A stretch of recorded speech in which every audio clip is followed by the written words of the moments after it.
All right. It's the club. We got all kinds of stuff going on. The NBA playoffs indeed heating up. Jimmy Butler, playoff Jimmy Butler is here. We also have some batshit crazy NFL draft rumors. A man who, eats bananas whole and pours mayonnaise in his coffee is now maybe the number one overall pick. It is craziness out there. We're also going to talk about a few underdog banks in the community, some guys taking down big prizes on back-to-back nights. It's the club with Pete, Clay, and Andy. Let's do it.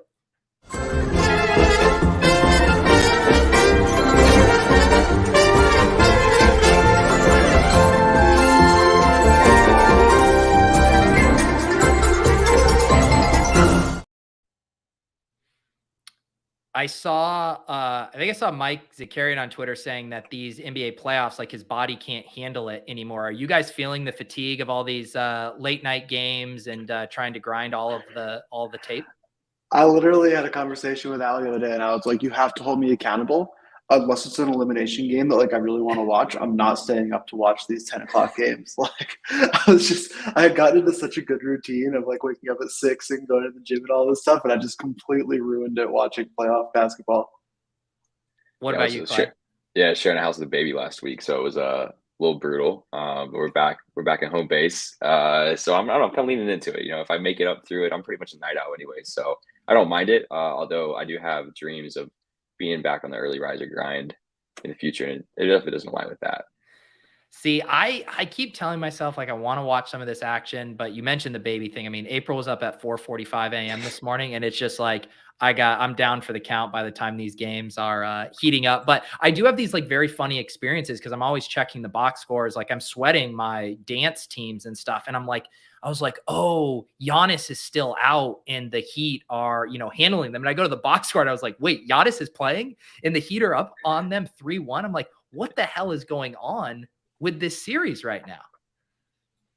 It's crazy. I mean, that would be one of the larger playoff upsets ever, probably. If you looked at the odds, and obviously Giannis missed 2 games, but they won one of the games that he played even. So Giannis missed 2 games and they went 1-1. They've lost the 2 games that he has played. Yeah. I think it very well could if they lose tomorrow night, or I don't think they'll lose tomorrow night. I think they'll win Game 5 at home, but Game 6 on the road in Miami is not going to be a fun time. And if they lose that, that'll be one of the biggest playoff upsets I've ever seen. I know. I mean, I'm biased as an old school Denver Nuggets fan, but I always remember when the Nuggets, as the 8 seed, toppled the Seattle Supersonics, who were the 1 seed. That was when we had the Dikembe Mutombo wagging, and that felt just absolutely insane that could have happened here. Clay, are you buying a Bucks upset? Where does that fall on the Richter scale of NBA surprises? Yeah, my Bucks futures are looking kind of dead in the water right now. So yeah, I don't know, man. I mean, I'm kind of on one hand, it's all right, fuck it, embrace the chaos. It's gonna mess up a ton of people's futures and any action they had on the playoffs, because they were definitely a predominant favorite. Losing Giannis, I think, is gonna really change things in the East. I had the Bucks, obviously going into the finals. Crazy upset, but Jimmy Butler, man, playoff Jimmy, real fucking deal. He's a fun guy to watch, and when he's just on like that, just team on his back, it's meme city out here. It's fun to watch Jimmy. I've had one of the luckiest runouts with my dance exposures because I ended up being massively underweight Giannis. I think at 5%, just the way it worked when the Jokic and Giannis ADPs flipped, I was getting my 1s and then I was getting my 2s. And on top of that, the Jimmy Bam little 2-man back stack was one of my go-tos in all of these. So if I pull off huge. The Giannis underweight followed by getting Jimmy and Bam to round 2, I will be cooking pretty nice there. What's your advance rate right now? I honestly haven't looked. I ended up getting 105 in. I think I had 30 that were in first. That's pretty good. That's nice. Aren't we going to get a bunch of 2s that get through too, because the overlay is going to basically set up a bunch of wild card number 2 in the pods. Oh yeah, I forgot about that. Yeah. I don't know. How does Underdog handle best ball overlay? I'm not familiar. There will be spots up for grabs, and I think it'll be I think I saw someone in the Discord a while back said it was going to be 11. Someone in the chat can correct me. I think it was going to be 1,100 number 2 seeds from pods were going to advance. Oh wow, the highest scoring ones. Yeah. Oh, highest score. Yeah, that's what I asked. Like that's gotta be the tiebreaker, right? Or But it has to be 2 seed, right? Like you can't be the 3 seed who outscore. You can't be the 1100th highest scorer who's a 3 seed. That's you the get a good. tough pod. Yeah, so Jonathan's saying confirming around 1,200 wildcard teams. It's the highest scoring teams that didn't advance. Okay, coming in second or third doesn't matter. So if you're in a loaded pod, you're fine if you're scoring. Cool. Sweet. Makes sense. So that'll I'm be currently fun. I only got 64 entries in. I didn't get nearly as much as I wanted. I'm at right now 11 out of 64. I've been fluctuating between 10 and 15 or 17, depending on the night. Yeah, and it ended up, I believe it ended up being, I looked at it, I think it was essentially a rake-free contest based on how the overlay shook out there. So if you had any kind of volume in this contest and you weren't just like a stone cold idiot, I think you're going to be like pretty happy, like your advance. Yeah. Speaking of best ball stuff, I'm seeing all the little leaks here and there about, or not leaks, them posting, starting to tease BBM4. I'm super excited for that. I'm sure you are, Pete. Oh yeah, I'm very excited. Yeah, we've got 3 million to first. Yeah, 3 million to first, 15 million total prizes. Last year was a $10 million total prize pool, so an extra 5 million to the overall prize pool, an extra 1 million to first place. And I envision just this. They'll continue to trickle it out. Let us know what some of the other prizes are. But yes, it's getting very, very exciting. And I like that it isn't, I know some people were like $30 million prize pool, all of this stuff, but I was mentioning this on Best Ball Breakfast yesterday too. Like you can't get too out of whack. Otherwise the finals is so large that it doesn't feel like a fun sweat. And I feel confident that the trajectory they're on with this announcement is still going to make the finals feel pretty special. Yeah, I would way rather have this and then like a bunch of other like smaller tournaments or something than this one just be some like massive behemoth of a thing. Yeah. Because like, and as they do that, it's just going to reduce the opportunity you have to get first. You know, every time when they double the tournament size, you're not going to. I don't think they're doubling the entries to 300 limit. No. And like, it is fun to still have feel like you still have a chance. Like obviously you have a chance no matter what, but as they just keep increasing the player pool, it's definitely going to decrease your odds of hitting. What's the prediction for the regular season prizes right now? Or sorry, go ahead, Pete. I have some inside info, so I'm going to recuse myself from guessing on this. Fair enough. I was going to say it's was hilarious though, like how frothy people are for details on this tournament, because Rudman posted this video of him doing, he says, Jeff got fleeced, season B's can't be stopped. Best Ball Mania 4 is 15 million, 150s times 10. And there were a lot of Galaxy brainers who interpreted this as Best Ball Mania was going to be a $10 entry instead of the previous year's $25 entries, all because of this tweet from Rudman. I saw multiple conversations about this. I'm like, holy cow, people are excited if we're extrapolating this to mean something about the entry fee. That's incredible. $10 would be wild. I mean, that would be, talk about firing. Yeah. I mean, well, and if you start to do the math though, on like then how many entries that would be, it would just be nuts. Yeah. Yeah, I'm not sure they have enough users for that one. If you're still capping at 150. Yeah. So I'd be like getting my mom to sign up. Yeah, exactly. I think what's interesting to me this year is like last year, the contest was sized essentially perfectly. It spanned the entire summer, but we continue to see these NFL tournaments just fill at absurd rates, more so than we've ever seen before, to where I wonder, is there a chance that like Best Ball Mania is just like full by the end of July? Like that wouldn't surprise me. I think there's totally a chance. Yeah. But last year though, didn't Best Ball Mania start drafting before the draft? Yeah, it always opened, or no. No, it's always after the draft is when it's released. I could have sworn I was drafting Breece Hall before he was drafted. Maybe it must probably have been in the big board. They released it before the NFL schedule, which sometimes make it feel a little weird too. That was nice. Should we? I know we're bouncing around here, but should we talk about this Dapper article? Did you guys see this about NFL All Day? Yeah, I mean, like, honestly, I feel kind of. I guess I don't know. I didn't actually read the article, to be totally honest with you. I think that they like were in a pretty shitty position with this launch because like there was just I think there was like almost no way that it did well, just like based on the market and where they were when it launched.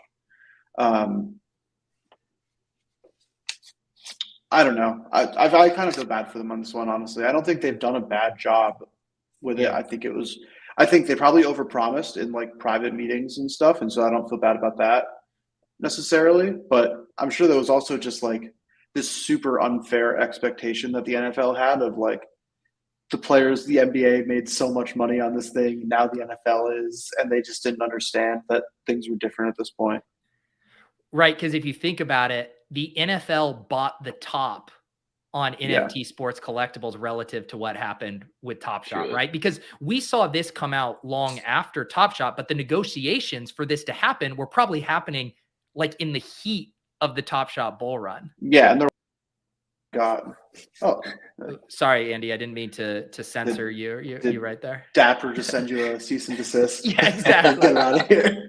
Yeah. No, but honestly, I think that I'm sure there's stuff they could have done better as far as relations and managing expectations and all of that. But I think at the point of the NFL, they were already in a pretty shitty position just based on a lot of other factors that they didn't have control over at that point. I also don't feel bad for the Shield. You know, like true. But yeah, what are you supposed to do? It's like, I mean, they're obviously got to go off the numbers from the NBA. Like, unless they were like, obviously, if they were misleading and like really misleading, that's a whole different conversation. But like this article, the way I read it, it's like they're trying to like say they were misleading because they were out there raising on the numbers that if they were accurate based on the NBA, mania. Like, what are you supposed to? You're trying to capitalize on that momentum. So it's like, they say, hey guys, we're gonna expect this to drop off by 75%. Like, does that work in a meeting? You know what I'm saying? So just like, I don't know. I'm really kind of share the same with Andy there. Yeah, it's not like they were in those calls saying, yeah, currently these moments are worth about $10,000 a piece. To be honest, we think that most of them will be worth like a couple $100 in like a year. Right. Yeah. It's just, like, so it's like, if they're out there like really misleading, that's a whole different conversation, right? So I always don't know the details, but that's where I'm kind of at with it is like, the fuck are they supposed to do to a certain extent? And the other thing too that I wonder, obviously companies do like financial modeling, right, on this stuff.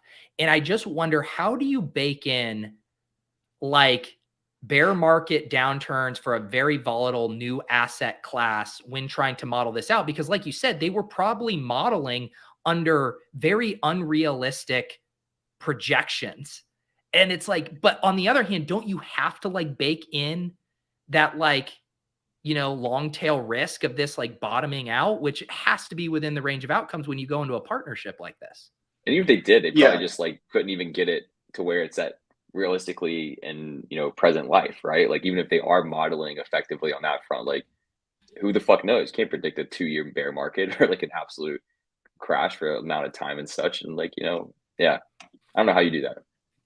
Yeah. I think like, that's where being the company who's been in crypto for a long time, hopefully they tried to manage expectations there. If I had to guess, that's probably where things kind of fell through to the point where they're really not happy with how things have gone. But I don't know. To me, all this stuff is a bummer because like I really wish that it had not gone this way, and I think there's things they could have done differently and things that were out of their control. But I think this all would be way more fun if people still cared about Top Shot and All Day a little bit more than they did. Yeah. I remember I had like maybe a couple moments during the season. I remember when George Pickens had that sick catch and I was like, oh, that'd be a cool moment like to have for a young wide receiver who could go and be great. But there were only just like a few moments where I even had that collectible itch because it is hard to outweigh. Like at the end of the day, I don't care enough about the collectible if I'm just like buying complete vapor, that's the thing to it. I think everyone just lost so much confidence and it is a bummer. Was the block the same place that did the kind of Roham hit piece or was that a different site? It was different. It might've been different. I'm not sure though. I don't remember. Okay. Different. Yeah. It, Yeah, it's tough. I don't know. And like, where do they go from here? Like I mean, I know that I continue to get all kinds of Top Shot emails of playoff challenges and stuff like that. I mean, do either of you guys know? Some people said they were doing some kind of interesting stuff for the playoffs right now. Saw the There's some sort timeline. of like redemption thing or something. But to be honest, I haven't really looked into it too much. I'm pretty checked out of all of that now. Yeah. I'm sorry, John. Yeah, let's just say, John, when you posted this in the chat at the beginning of the show, I didn't know what you were talking about until Andy mentioned the word redemption. And now I realized you were referencing that. So there's a reason the show is called The Club now and not Club Top Shot. What else? So with the NBA stuff, we have a bunch of interesting like potential upsets brewing here. Like is this playoffs tracking for you guys in that we said, hey, this is like the most wide open playoffs in a long time. Although I thought conventional wisdom was the East was going to be pretty straightforward and the West was going to be, crazy, but the East has been like almost equally crazy. Yeah, it's been pretty crazy. I think like with the kind of caveat that the Sixers handled their business 1-4, and if I had to guess, the Celtics are going to handle their business tonight and win in 5. And so outside of those two, it has been pretty crazy. I would say 2 pending upsets in the East. Definitely the Bucks Heat is like, I don't know a single person who was like, yeah, I think that the Heat have a chance in this series. And so that's crazy. And then the Knicks Cavs one is a pretty big upset. I think I think this is a case of like people were giving the Cavs maybe a little bit more credit than they were due, but no one was really picking the Cavs to win this, or picking the Knicks to win this series. Everyone was like, the Cavs are Settleman's like trying to cap and say he did in 5, but that's some homer bullshit. Yeah, I want to see the slips, Jack. I want to see the slips. Where's the Knicks in 5 slips, my guy? So what is your guys' take? If the Bucks get removed, is it that this is this because a lot does it change? I guess things change for both Philly and Boston, but like then all of a sudden the conference semifinals are actually the conference finals, right? I think that's probably where this ends up, is assuming the Bucks lose, the conversation would be that this Celtics Sixers series is the finals for the conference.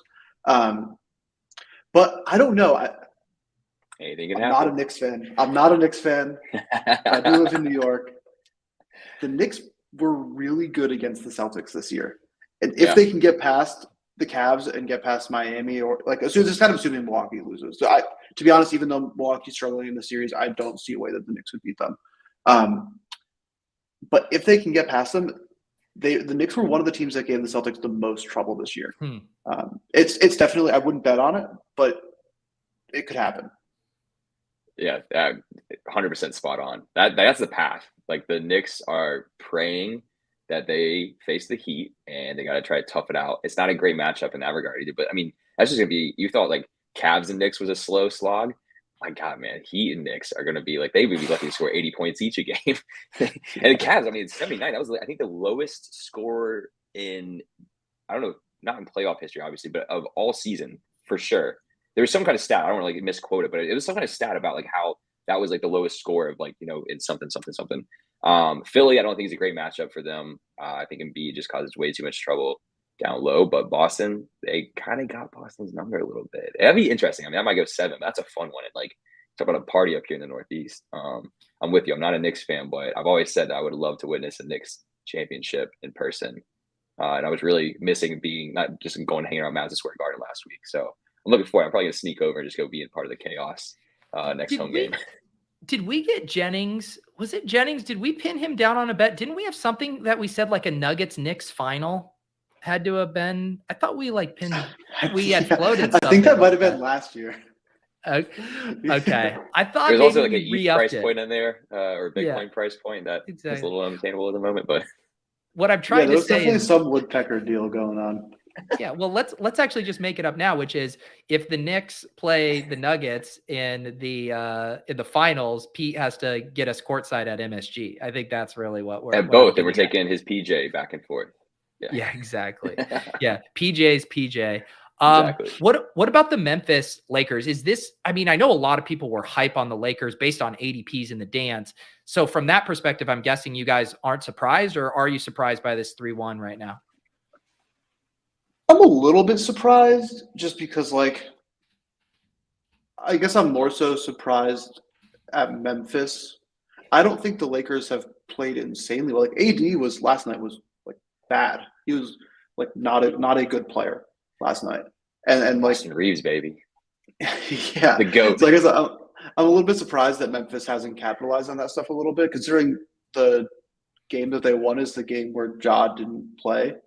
Um, I don't know. I'm not that surprised. I picked the Lakers to win the series. I just kind of I expected it to still be 2-2 at this point. And it's close. It could very well have been, but Yeah, I mean Morant's, hand injury. I honestly, I think it's more surprising that he went for like 45 with like a broken wrist than it is that they're down 3-1. yeah. Also, Dylan Brooks is a clown, and like you're gonna call out LeBron like that, like you're asking to get gentlemen swept. So I Yeah. just, that's just like the silliest thing of all time. I get you Yeah. trying And to then do the like other Mr. Rah two, Rah, like play the villain, but like if I was his teammates, I'd be like, yo, shut the fuck up. Like I know. you're just making this insanely more hard for us right now. And what are we getting out of it? I don't think it's like motivating their team extra hard. It's just And like, he's making all right, like cool, everyone dude, go hate them. nut tap him harder, bro? Like Yeah. Jesus. Yeah, I was listening to Kevin O'Connor and Chris Vernon on the Ringer pod, and they were joking. They were saying that even Memphis fans hate Dylan Brooks at this point. Yeah. They're like, dude, just like shut the fuck up. You're making everyone hate. I think his teammates our have to team. like, dislike him. Yeah, I think it goes that deep. Yeah. What But yeah, and then I what think the other thing about these playoffs in general is just how many injuries there have been. Just how Yeah. much Yeah. that's affected these playoffs. What Fox. potential second round matchup that's within the realm of possibility is like the most fun for you guys? Because we are looking, Phoenix, Denver. You could potentially get Golden State, Lakers, obviously Boston, and Sixers. Which one of those is on the hype, breaking the hype meter? To be honest, I think the West next round is going to be really, really fun. Kind of no matter how it shakes out. Lakers and Golden State would just be like, that's the cream of the crop right there. Yeah. But at the same time, like if the Kings pulled this series out, I know Fox is hurt, but there was videos of him shooting threes at practice today. It seems like he's going to play. Nice.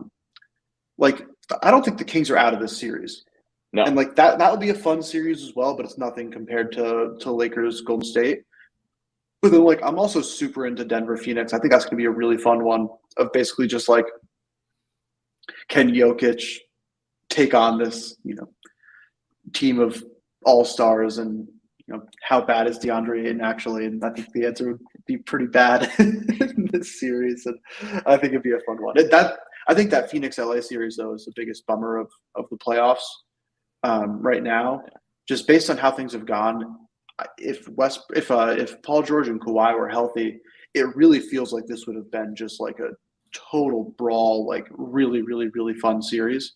Because the Clippers have held up even, it's 3-1, but they've really put up good fights with Westbrook and Norm Powell leading the way. Yeah, I'm like very conflicted because like I'm fully team Light the Beam right now. I mean, the Kings are just so fun to be kind of, pseudo on the bandwagon.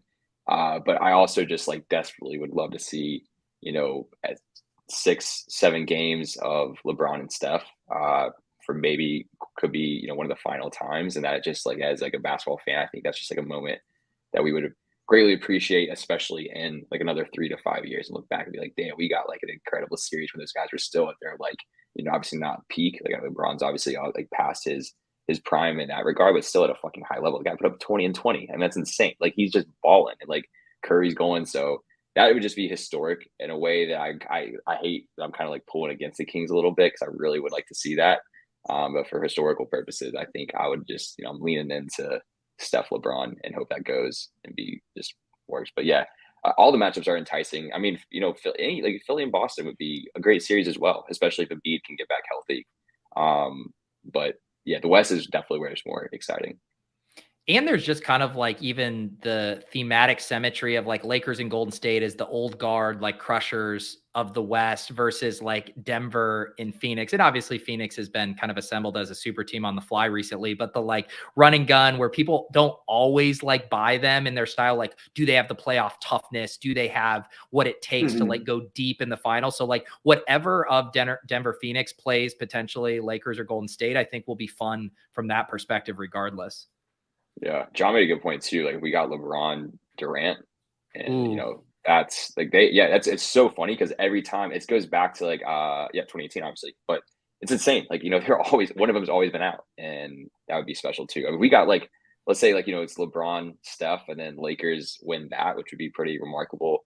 And then they go on to face Phoenix. Like that's kind of a dream run out from just like I don't have any affiliation. I just want to watch incredible basketball with some of the best players while they're still playing at a super high caliber. Yeah. Also, we got to give a shout out to a few of, the Deposit Kingdom and Badge Bro community absolutely crushing on Underdog in the NBA dailies lately. So we had last week, Chipsy was badgering me. Hey, you guys going to draft a heat check team on streaming and draft a heat check? I was like, what's this? He's like, winner take all, fired a couple bullets at that. Since the time of that recording, he won back-to-back winner take all contests. And then while this is all happening, John Boy Beach ships 2 different NBA daily contests on Underdog as well. Yeah, it's been the whole chat's been on a heater. I've had a very good week, and I'm just like I can't even brag about my week. You're just a footnote in all the stuff. Yeah, wow. Only second places, they don't count. That is just absolutely incredible too. And like, again, it's so funny how like streaks and stuff win, because I know you guys are getting it in good regardless, but to win, first place out of how big have these been normally? The heat checks? Are these like they're smaller total draft sizes. Let's see. They are 456 entrants. Oh, wow. Okay. But still. And you get 13 entries. So it's a 13 out of 456. So what's been the sauce, Andy? Because I've been a little bit out of the Underdog streets, being in a non-draftable state for the last 10 days. So I'm finally catching back up on everything. Like, what's been the secret sauce for Chipsy over here? We'd have to ask him. I think it might be a little bit of degeneracy. Drop it in the chat, bro. Yeah, if he could tell me, I'd love to know. Right? I got third last night, which isn't good enough. The guy who got first had a crazy team. Really, really crazy. Do you remember who he was? Like, who's like his like 5th, 6th picks? How you get different? So it's a 3-man draft. Yeah. So slightly different, but he had Giannis, and then somehow you got Giannis 1-1, and then somehow had LeBron and Jimmy Butler come back to him at the turn. Damn. It was enough where I messaged Rudman and I was like, hey, just so you know, like this team looks a little bit fishy. And he's like, no, I checked the draft. It just, one guy drafted a little weird, but it didn't seem like any foul play. I just saw this posted earlier today in the Hoops channel, the Badge Boys chip check, the new thing. There you go. He is now I also, though, I'm laughing too, because one of the things you'll hear a lot from the grinders and high volume players on basically any fantasy site is like, hey, less top heavy prize structures, more flat payouts. This is how we realize our edge. And then it's like, winner take all. Let's fucking go, baby. Ripped up for winner take all. Yeah. That's awesome, though. Yeah, we could. It's fun that way. This comment from Phila down here is hilarious because one, like obviously Philly and says the Celtics year. I don't know if that is a popular take. It's definitely not. Well, they are the finals favorite by a lot.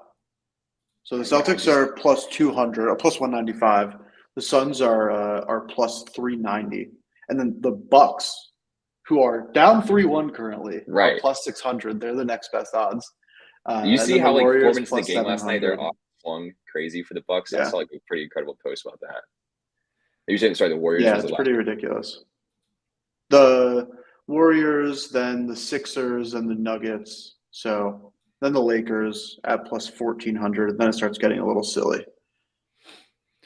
All right, I need some of this Deposit Kingdom Badge Bro run good. I need to ship one of these. Oh, okay. So friends and family, we got Clay, we got John, and myself in here. That means, Andy, you're drafting with me. All right, let's go. I'm currently in my own heat check where I ended up getting Jokic at the second pick, which is fun. Okay. He's been 1-1 with a bullet. Yeah. So this is a fun day. I think that the top of the board draft odds are just or draft positions are just totally wrong, and which always makes things a little bit fun. My top four, it's Jokic, Tatum, KD, Westbrook, and then you have Booker, Trey, and Anthony Edwards kind of in like a very clumped tier right below them, which makes these drafts really interesting. So I assume you think 101 is a massive advantage if you get Westbrook coming back to you then. I have a couple 3-man drafts where you get Jokic, Durant, Westbrook at the turn. Right. And those feel really, really good. But at the same time, all of those projections are they're not very far away from each other. Right. And so let's see, right now, if I eliminate my randomness, it's they're all within. Who should I take Durant, here? they're all within 2 points of each other. Doesn't matter. I would probably take KD, but Booker's fine too. So this is where it's a little bit fun. I've been taking them together because I think other people aren't, but they are my 3 and 4 picks, just straight up projection wise. And so kind of my hope is people get to that same position in the turn and say, "Oh, I don't want both of the Phoenix guys. I'll take someone else." And so it's actually a little bit more unique. But okay, you can always. The weight of my heart is telling me I did something unique and contrarian. I'll just blindly do it. All right. Next up, so we have Westbrook, Trae Young, and Towns go. Yeah, I think this is just a pretty straightforward Brown and Murray. Okay. Yeah, because we don't want to probably do a Towns, third. No, and it's there's a bit of a drop off there after Jaylen Brown. At least you can argue Chris Paul is should be in that tier. I kind of have him in his own tier right after that. But to me, I have basically Karl-Anthony Towns, Jamal Murray, and Jaylen Brown all in the same bucket. Gotcha. And let's see, Clay, you got a Jokic, Trae Young, Russell Westbrook, and now you're on the turn here. Yep. I mean, Trae is a fun play tonight just because he's they're an elimination game, no DeJounte. He's going to get all the usage he can handle. You're just praying to God he's on fire tonight. And then the ceiling is arguably the highest on the slate, up with Jokic.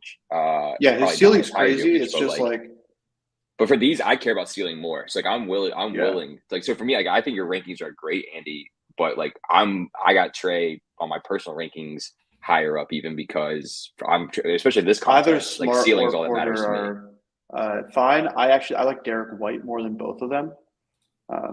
But you'll probably also don't want 3 Boston guys. So I would do Derek White, do that. Porter or something. Or people love DeAndre Hunter today because the Hawks point guard Dejounte Murray is suspended this game because he bumped into the refs at the end of last game. He chest bumped a ref at the end of the game and got suspended. That's so stupid. And so people are drafting DeAndre Hunter kind of as the guy to get the usage bump, but I'm not sure that I totally buy it. It just he had a good game last game, but I don't know. He's not that good player.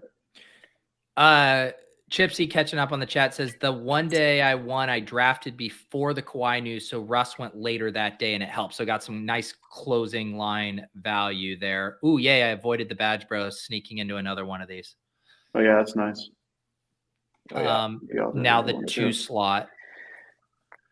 I like the 2 slot here because getting Tatum is nice and you get you're going to get one of probably something else that feels pretty good here. And then you maybe get the lucky Westbrook slips or something. And I have Jamal Murray slightly ahead of Jaylen Brown. And so I like to not pair up Tatum and Brown and take Murray instead. But you never know it. Yeah, and what did you just get Jokic at 2, Clay? Did John take? No, I was 1. I had the number 1 Oh, pick, you so were I took 1. him. Yeah. Yeah. Okay. I had him at 2 in mine, but it happens. Gotcha. It's not like totally insane. Oh, damn. I just hopped in a Tuesday draft. I got John Boy right behind me in the 2 slot. Tuesday. Oh, should we do Tatum though, right? Andy? Yeah, I would definitely take Tatum. Phil likes Trey, Westbrook, and Anthony tonight, that tier. Yeah, it's basically 3 players who all are in elimination games, high usage for their team. You know, if they don't get eliminated, probably going to do very well. Tatum Booker is probably a unique combo, right? Yeah, that's nice. I would definitely take Booker here. Okay. And then you hope that this guy tries to get crazy and doesn't take one of Edwards and Westbrook, but he probably will. Let's get Yeah. both. Go crazy, K Ford. Maybe they just hate Russ. Oh, okay. He does take Russ. Bummer. That's unfortunate. Yeah, Bogdan should be starting. Yeah, So I think that basically Murray? I like Murray more than Jaylen Brown tonight. I co-sign that. He's been sliding up and Brown's been sliding down all day. Brown started at like an 8.3 or 4 ADP, and Murray was at like a 9. And they've been slowly inching to flip each other. Wait. Okay, I drafted 5 times and they are all Tatum, Booker, Brown starts. So people keep passing up on Booker to take Durant and Young? Huh. It definitely happens. So it's been happening more so throughout the day, and he's been sliding, but definitely it's not all the time. Essentially, Stochastic and ETR both have Kevin Durant at 3. That one's like pretty locked in, and then it varies from there. Both sites have Young higher than have Booker higher ranked than Young. Gotcha. Who do you like here? CP3, Cat, Gobert? One of Cat or CP3. I would take CP3 and assume that he's not going to take both Cat and Gobert. Is like I will say my big brain strategy here, because I really don't like Ayton very much. And so it's like I wouldn't want to get stuck taking Ayton there. Mm-hmm. Yeah. I was and he does stealing. Oh, you got it on the clock again. Yeah, these every 2 picks, you're just constantly on the clock. Should we go smart here? We went white last draft. I would go white again. Or get a different combo. Porter. Yeah, you can take Ayton. Ayton is who I have projected the best, not by very much. It's gross. It feels bad, but I also don't think it's that big of a deal to take three players from the same team in these drafts, because you want to get weird and maybe it goes to OT and try to grab a Clipper in the last pick or something. They're also is that a consideration you make? Minutes. If you do get like 3 or 4 players from the same team, you almost always want to take someone on the other team because you're basically playing for an overtime outcome. I don't think it hurts. I think the general consensus is like on these smaller slates where there's only 2 or 3 games, an overtime and especially a double overtime like really break the slate. And so it like isn't the worst thing in the world to have like a pretty stack, like a game stack, whereas typically you don't want to do it when you have like a normal slate. But in something like this here? Oh, man, there's like no good options there. I would probably just take Bogdan. Take who? It's not who I would draft, but you can follow Clay's heart. It's a fun differentiator. He's not going very much in these drafts, I'm sure. All right, there you go, Clay. That one's for you. Also, if you want, it's good for Tatum. Let's say Young doesn't perform well, and if they have any sense of scoring any points, it's got to come from somebody. And I would rather take a shot on him over Hunter, to be honest. I just think he's got a higher upside if he's on. Yeah. My concern is basically medium projection is not great. Slaughtered. They could, but again, you're drafting for upside, right? Like that could be the Hail Mary pick. Is the thesis behind pushing for that one for you there? Consigliere says, dude, did I see John Boy Binks in the thumbnail? Momentum Labs, Brigbane for the win. Yes, I had actually reached out to John about coming on the show. He's like, yeah, let's do it. And then he goes, oh, wait, I forgot you guys don't record at night anymore. I have a meeting at that time. But I believe what some of the backstory on his first win, he was at the game, right? Wasn't he at the Kings Warriors game and was like sweating that in real time? And he said he went to the bathroom and was checking his team at the urinal and realized he was about to win. Yeah. That's Yeah, amazing. it was a very funny story that he sent in the chat. Because Very I've correlation attempted there. that. Have you guys always attempted that? Like, and Clay, I know you have, Andy, where it's like you're going to a game, so you either fire up like NBA Showdown, a pick'em or something, but having like a legit like first place prize sweat while sweating IRL has to be one of the best experiences possible. Oh yeah. Man. I'm a huge proponent. Yeah, I mean, I'm degenning on single game parlays if I'm ever going to anything in person or home run, like what. Absolutely, it's part of the experience at this point. It's like I'm ticket waiting price and bet slips. my one friend who he generally invites me to a couple Celtics games a year, and he told me recently, he's like, I know I haven't hit you up recently, but I'm saving it for a Celtics playoff game. So I'm wondering when I'm going to get called up. Hopefully this Sixers series, but the game I'm going, I will be blasting off of the Underdog streets. We'll have pickups, we'll have drafts, we'll be loaded up on Celtics game stacks, I'm sure. Oh yeah, you gotta. Yeah. Any other, are you guys starting to get like, I mean, you guys have been grinding the NBA streets hard. Are you starting to get a little sad that it's going to be winding down and going away here soon? Yeah, I think I'm like, my plan, I like I said, I've had a pretty good week. And so I have enough to basically max enter whatever NFL best ball stuff comes up this summer. And so my plan is I was going to try to do baseball, and I realized like I just fucking hate baseball. I'm not going to do it. I can't bring myself to do it.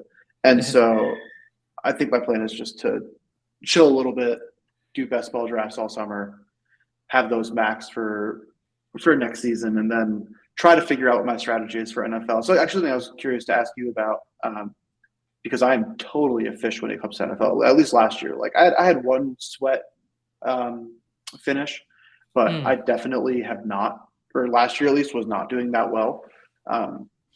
And now that I've been taking it more seriously with NBA and having a good season, I'm curious if you have any thoughts on strategy and volume play in the NFL streets. Well, kind of one thing that was a hot topic of conversation for the grinders last year was like, when is optimal to draft? And like a very popular thought was they call it the barbell strategy, where you draft right when the contest opens up because the ADPs are wild. There's a lot of, information asymmetry and stuff. And so if you have like a lot of conviction, specifically on the rookies and stuff, that you can capitalize on basically building a super team early and then saying, just chill out in the middle of the summer where the market gets a little bit more efficient. Wait until the very end of the summer when we have the max amount of information. You now know who's injured, who moved to the top of the depth chart, and you draft with the intention of like not having a lot of dead players. Because if you draft a ton in the beginning of May, like just naturally guys are going to get hurt. You're going to be wrong. So that was the conventional wisdom. But then Leone drops his best ball manifesto, and the data actually says the complete opposite, and that the best time to draft is in the middle of the summer based on BBM3 data. And it actually tracks intuitively because the two things he found were quintessential to best ball success is one, getting really good closing line value, which plays to drafting earlier in a contest. But the second was just literally having healthy live players when you get to the finals, like no one who's dead, no one who's buried, no one who's out for the season. And so you're actually trying to middle those two things. And so if you're trying to have like your best lead on depth charts and who's not injured, but also get early closing line value, drafting in the middle is actually the best way to accomplish that. So I actually think for me, I'm going to be just drafting early and often and continuously throughout the summer. And I actually think that's probably optimal. I saw Beachhead on one of my comments. He had made the thing of like the DCA, dollar cost average in, if you don't know how to time the market. And I actually kind of think that for best ball. So that's what I've been thinking about. But who among us isn't going to pile a few entries in right when the contest opens, right? Oh yeah. I'm going to be crushing the cardio club big time. I hope that comes back. Yeah. But yeah, I'm excited. I definitely like BBM3 was my first like real best ball thing that I focused on and like tried to learn. I definitely just like did not draft super optimally and learned a lot while I was doing it. And then I did a lot better in the playoffs. Like I did well in the NFL playoffs. I think I had a team finish like 19th or something in that, which was not bad. Yeah. And so, yeah, I'm excited to get into it. And then we were having a long chat today in the basketball chat in the Badge Bros channel about whether or not you can auto draft regular season NFL, like the weeklies. Because I know the Freezer and T-Box and RT99 do. And so the conversation was whether or not you can do that and still be like it's a winning strategy. It's definitely not optimal, I think, in NFL. But it's like a question of if you're trying to max enter every single NFL tournament every week, can it be winning enough that it outperforms the like optimal strategy that where you only have so much time in the week to draft? It is a very interesting way to try to think about that too, of the volume versus, control over your draft. I'm glad you mentioned Underdog Cardio Club. Been working with Rudman and crew on the 2023 edition. We're going to have a video out probably in the next couple of weeks, kind of announcing that, having some new wrinkles to it this year that I'm excited for you guys to hear about. And, I think one thing I can tease is I think there's gonna be a little bit more of a community element. So I'm going to need the Deposit Kingdom and Badge Bros. We're going to be battling against some of these other communities out there who are going to be entering the Underdog Cardio Club. So I maintain that we have the most athletic and, smart drafting community out there. And I'm ready to put that to the test with Underdog Cardio Club this year. I've been training. I'm day 8 in a 30-day fitness challenge right now. So we're getting the body ready to Peloton my little heart out while drafting these teams. I'm excited. I think this year, I'm going to balance my range with Cardio Club this year. I think I'm going to have some treadmill, some Stairmaster. Maybe I'll try the bike some. You know which one I want to do? I want to do a salt bike. I think that one would just rock my ass. What is a salt bike? Yeah, go on. So yeah, you'll see them a lot at like CrossFit gyms and like MMA fighters use them, but it basically is a more like a salt bike. I thought you said salt, like Salt Bay. Oh, like salt, the salt no, bike, a salt the bike. LeBron machine, right? Like yeah, exactly. Yeah. Okay, I'm talking about. Yeah, I think those. I want to get one of those bad, and I think that would be fun there. But yeah, I'm gonna mix it up this year. The different Cardio Club stuff you could do. I've been messing around with it on my rower. And it's hard because I have to get like a phone little holder where I wrap it around. And so I have the screen and then you're like pulling. And then when you have to go to make a pick, you have to like go for a second and swipe. That'd be hard too with the assault bike. I was like, I'm actually like not even contemplating. I'm going to buy like a phone mount to put on the Peloton. Yeah. So I can because right now I just keep it in one of the cup holders. And so I can like look down. And so I'll challenge myself to do like a climb for like the whole span between picks.